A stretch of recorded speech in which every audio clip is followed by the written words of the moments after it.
Parents talked for 2 hours about my sister's studio and her big girl life. I just kept smiling. Then Grandpa asked me, "Where are you living now, sweetheart?" I took a sip of my drink and said, "Top floor, Central Park view. Quiet neighbors, concierge service." My sister nearly dropped her glass. And my mom didn't say a word. Just stared. Every family has a favorite. And in mine it was always Jenna. Always. It didn't matter what I did or how hard I worked. Somehow she was always the headline. As a kid she couldn't be bothered to clean her room, but when she glued macaroni on paper and called it art, my parents nearly cried. Meanwhile I was bringing home spelling bee ribbons and math awards like clockwork, and the best I got was, "That's nice, honey. Now let's see what Jenna made today." By the time we were teenagers I stopped trying to compete. Jenna was the dreamer, the creative, the free spirit. I was the realist, the overachiever, the one who took things too seriously. If she forgot my birthday it was because her mind was on higher things. If I forgot hers it was a character flaw.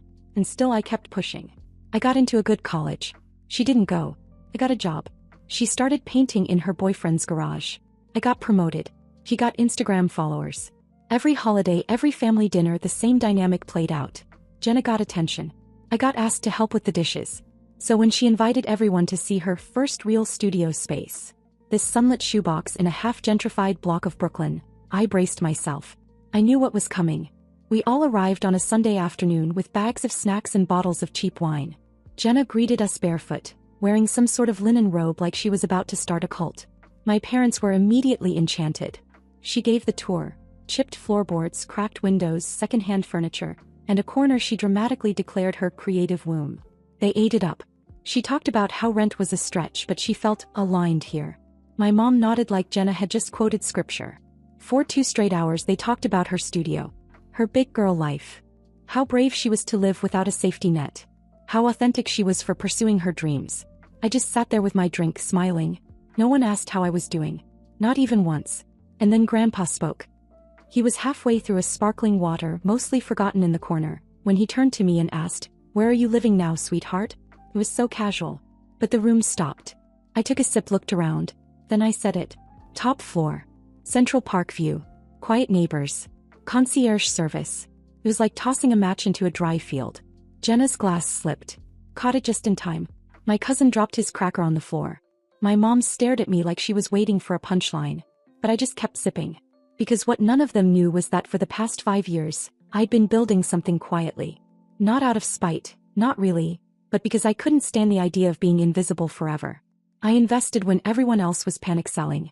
I bought properties when my friends were still renting. I didn't talk about it because no one ever asked. But now they wanted to know. Suddenly I was the one they were curious about. My dad asked what floor I was on. My aunt asked if she could see pictures. My mom didn't say much, just sat very still thinking. Jenna kept smiling, but it was different now. Tight. That moment broke something. Not in a dramatic way, but like the sound of a hairline crack in a wall that's been there forever. You don't see it yet, but you know it's spreading. And deep down I think Jenna realized, the rules had changed. But the strangest part?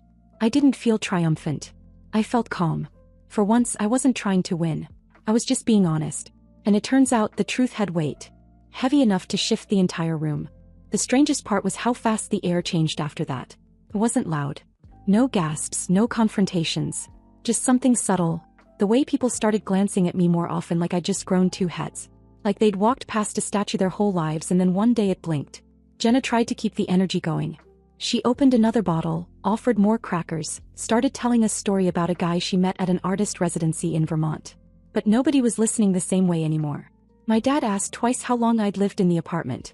My aunt leaned in and whispered something to her husband. My mom? She didn't say anything for the rest of the visit. She just watched me like she was trying to solve a puzzle that used to be a coloring book. We didn't stay much longer after that. I thanked Jenna for the wine, complimented her latest painting, a weird piece involving melted clocks and dismembered dolls, and then excused myself. My mom walked out with me holding her coat tight. She didn't ask about the apartment. Not then. Instead she said, "You seemed quiet today." I smiled and said, "Just listening." That night, I went home and opened a bottle of red I'd been saving for no reason in particular. I sat on my balcony watching the lights of the city blink like they had something to say. And I waited. It took less than 24 hours. First it was Jenna. He texted. "You really waited for your moment, huh?" I stared at it for a while. It wasn't mean. But it wasn't nice either. It was one of those things she used to say when we were teenagers. when I'd get a better grade or someone complimented my outfit. A backhanded comment sharp enough to sting, light enough to be excused. I didn't reply. I wasn't mad. Just done. 2 days later I got a call from my mom. She started with small talk, how's work, how's the weather, I should come by more. Then slid into it. She asked if I'd bought the apartment.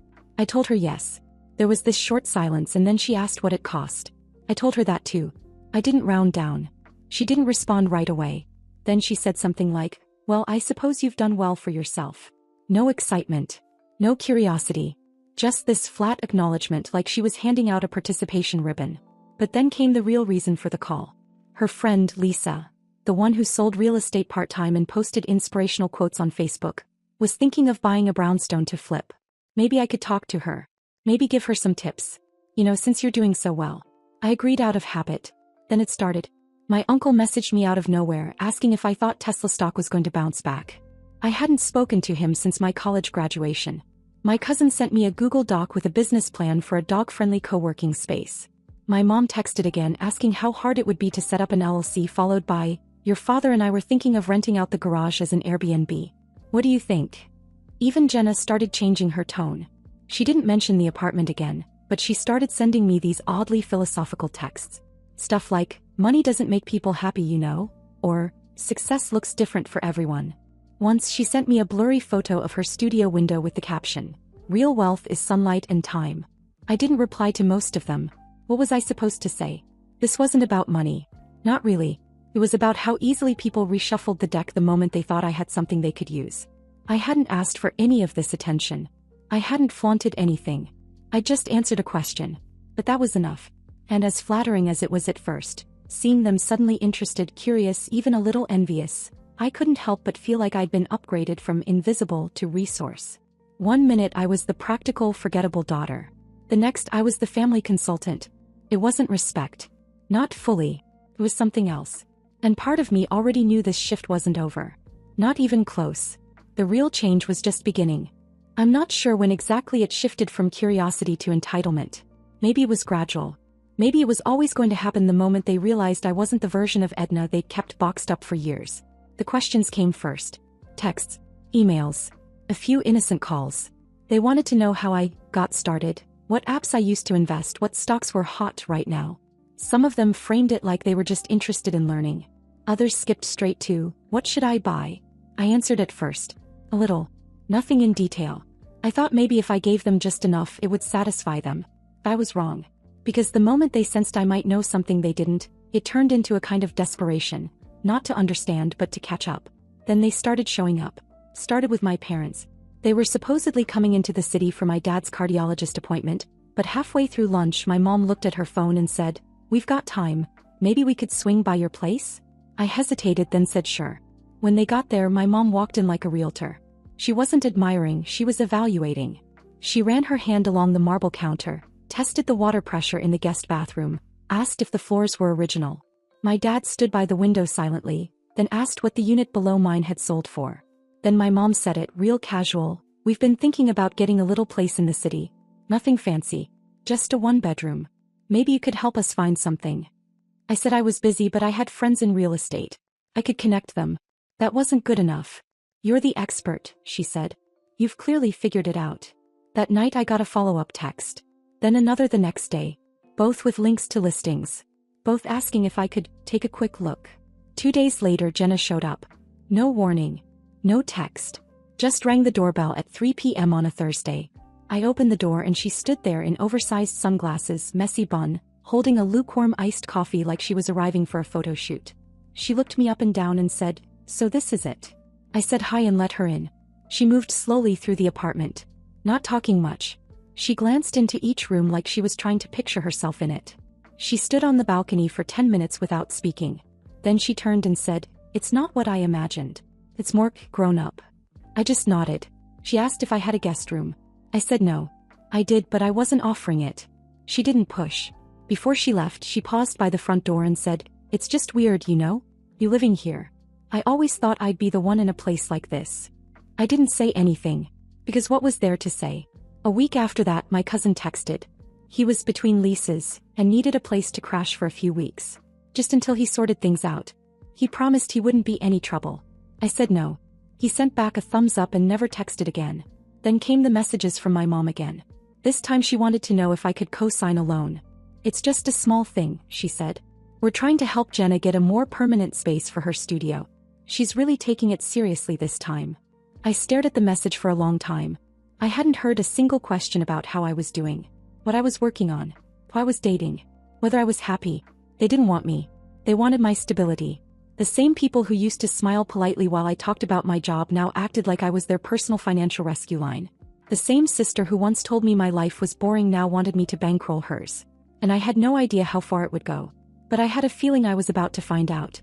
By the second week of the month, I realized I wasn't answering calls anymore. I'd see the name flash across the screen. Mom, Jenna, Uncle Steve, sometimes a cousin I hadn't heard from in 3 years, and let it ring. I wasn't being petty. I was exhausted. Every conversation led back to one thing, a request. Some veiled, some not. And always dipped in familiarity, like because we were blood, I owed them something. I wish I could say it was all at once, like a flood. But it wasn't. It was quieter than that. The first payment was $300 for Jenna. She didn't call it a loan. Just said she was short this month and needed help covering her internet and groceries. I sent it without hesitation. She thanked me with a sunflower emoji. Then it was my mom. $700 for car repairs. Your dad didn't want me to ask you, she said, but we're trying to keep things afloat. Then Uncle Steve called about a business opportunity. He didn't say what kind. Just said, you're smart, Edna. I know you've got a little extra to play with. The spreadsheet on my laptop started out of habit. Column A, name. Column B, amount. Column C, date. Column D, whether they said thank you. Most of them didn't. By the end of the month, I'd sent $15,200. And that didn't include the things I helped with, but didn't track. Like covering a cousin's Lyft account for a week because he said his app was bugging out, or buying Jenna a new desk chair because she complained about her back. I told myself I could afford it. And that was true. But that wasn't the point. The point was that none of them had cared about my success until they realized it could serve them. And now they wanted access. Not to me, to what I had. I tried to ignore it. Tried to stay calm. Until Jenna left a note under my door. It was written on torn sketchbook paper, a pressed daisy taped to the top like I was supposed to hang it on my fridge. She said she'd been nearby for a gallery visit and just wanted to feel the energy of my space. I wasn't home. She let herself into the building anyway. She still knew the code from last year. The note started light with a few lines about how proud she was of me. Then halfway through she pivoted. She said she was behind on rent. That her landlord was threatening to reevaluate the lease. She said $5,000 would stabilize everything and let her truly create without fear. She didn't say she'd pay me back. She didn't ask if it was okay. She just assumed I'd do it. The part that got me, and I'll never forget this, was the last line. You're doing so well now. You won't even feel it. I sat there with the paper in my hand, feeling something I hadn't felt in a long time. Not anger. Not sadness. Something colder. I put the note in the drawer. Didn't respond. That weekend my mom called again. She didn't ask how I was doing. She went straight to the point. She heard Jenna stopped by and hoped I could help her, just this once. I told her I'd already helped many times. She didn't acknowledge it. Just said, well, it's not like you're struggling. I said, I've already given this family over $15,000 in the past month. She paused. Just for a second. Then she said, but you can afford it, can't you? And that was it. That was the moment I knew. I wasn't the daughter anymore. I was the wallet. She didn't ask if I was lonely, or if work was stressful, or if I was still waking up at 2 a.m. with anxiety, wondering if I'd overextended myself too far into the second property I was renovating. She didn't ask about the long hours, the pressure, the fact that I hadn't taken a vacation in 4 years. I was doing well, and that meant I owed them, so I stopped picking up. I turned off my phone that weekend. I didn't check emails. I stayed home, sat on my balcony, and drank tea while Central Park glittered under a gray sky. And that's when the real surprise came. Sunday morning, just as I was cleaning up from breakfast, I got a call from my boss. He never calls on weekends. Ever. He said, hey, I just got a weird message on LinkedIn. Figured I'd give you a heads up. It was from my mother. She'd messaged him directly. Introduced herself. Told him she was Jenna's mom, not my mom, and that Jenna was a remarkable creative mind, looking for a chance to transition into corporate wellness or branding. She said Jenna could consult for the company, give talks, even help with the culture. She also mentioned that I'd personally said Jenna was ready for the next step. I nearly dropped my coffee. I had never, not once, said anything remotely close to that. My boss was polite about it. Said he knew it didn't come from me, just wanted me to be aware. I thanked him, apologized, hung up. Then I sat down in my kitchen and just stared at the counter for a long time. It wasn't about support. It wasn't about family. They were using me. Not just for money. For access. For connections. For whatever else they could squeeze out. And if I didn't stop it, they weren't going to stop on their own. That was the morning I started writing a letter. Not to them. To myself. A reminder. They don't get to take any more. Not unless I say yes. It wasn't a single moment that broke me. It was the accumulation. The constant asks. The blind assumptions. The silence that followed whenever I said no. I kept that letter taped beside my mirror like armor. And every time I read it, it got a little easier to hold my ground. Saying no used to make me feel guilty. Now it made me feel sane. Then Jenna called again. It was mid-afternoon on a Wednesday. I was between meetings eating a granola bar over my keyboard when her name popped up. I stared at it, considered ignoring it, then picked up. Maybe part of me still wanted her to prove me wrong. To call and just say, "Hey, how are you?" Of course she didn't. She launched into it immediately. She'd found a new studio space. Bigger. Brighter. High ceilings. A skylight. She called it sacred. Said it would change everything for her art. And she needed $8,000. Fast. Before someone else signed the lease. She promised this was the last time. Said she'd pay me back by summer. I told her no. Just that. Well, she went quiet for a second, then hung up. 4 days later, I saw her post a story on Instagram. A close-up of her face, eyes teary, captioned, "Some people choose comfort over compassion. That's not the life I want." A few cousins commented. A few liked it. One of them reposted it. I didn't respond. I didn't need to. What I didn't expect was the email that arrived 2 days later, from my parents. Subject line: exciting family opportunity. I opened it and my stomach dropped. It was a PDF, 3 pages long, formatted like a business pitch. They'd found a farmhouse in the Catskills. Fixer-upper. Pictures of peeling paint and wild overgrowth. My dad smiling awkwardly in front of a broken fence. My mom sitting on a rusted porch swing holding a mug like it was a commercial. They wanted to turn it into a family-owned Airbnb retreat. The plan was for me to be the primary investor. They'd handle the operations. A legacy project, they called it. Something for future generations. Estimated costs: $180,000 for purchase and renovation. Timeline: 6 to 9 months. Potential returns: incredible. I read it 3 times. There was no mention of how they'd pay me back. No request for a meeting or conversation. Just the assumption that I'd say yes. That I'd fund their dream, after funding Jenna's and helping with bills and quietly floating a dozen relatives for weeks. I closed the email. Didn't respond. The next day my mom called. I didn't answer. She called again, then left a voicemail. "Edna, we know you've been overwhelmed. We didn't mean to pressure you. But this is something that could really change our lives. We've done so much for you over the years. This is your chance to give back." Give back. Like I hadn't already. I thought of the years I'd spent being the background character in my own family. The reliable one. The reasonable one. The invisible one. And now that I wasn't invisible anymore, they didn't want me. They wanted what I could provide. I called her back the next morning. I told her I loved her. That I loved Dad. That I loved Jenna despite everything. But I wasn't investing in the farmhouse. I wasn't paying rent for anyone else. I wasn't co-signing loans or wiring money or pretending this dynamic was normal. I said I needed a break from being their financial plan. She got quiet. I waited. Then she said it, soft but clear. "So you're choosing money over family?" I said, "No. I'm choosing peace." She hung up. And that was it. The silence afterward wasn't dramatic. It was cold. Controlled. Jenna stopped posting entirely for a few days. My cousins went quiet. The group chat dried up. I started to wonder if I'd been cut off entirely, if I'd done too much damage by standing up for myself. Then exactly 1 week later I got a card in the mail. Plain envelope. No return address. Inside was a note, handwritten. "You've changed. But maybe we needed you too." It wasn't signed. But I knew who it was from. And for the first time in a long time I felt still. Not happy. Not sad. Just still. And that was enough. It's strange how fast the noise faded once I stopped reacting. Not just the messages or the calls. Those dropped off within days. But the tone of everything shifted. There were no grand apologies. No weepy voicemails. Just silence. And then, slowly, a quiet re-entry. Jenna was the first. It had been nearly 3 weeks since the studio asked, and out of nowhere she texted. No emojis, no sarcastic jabs. Just a message that read, "I'm sorry. I shouldn't have put that on you. There was something different about it.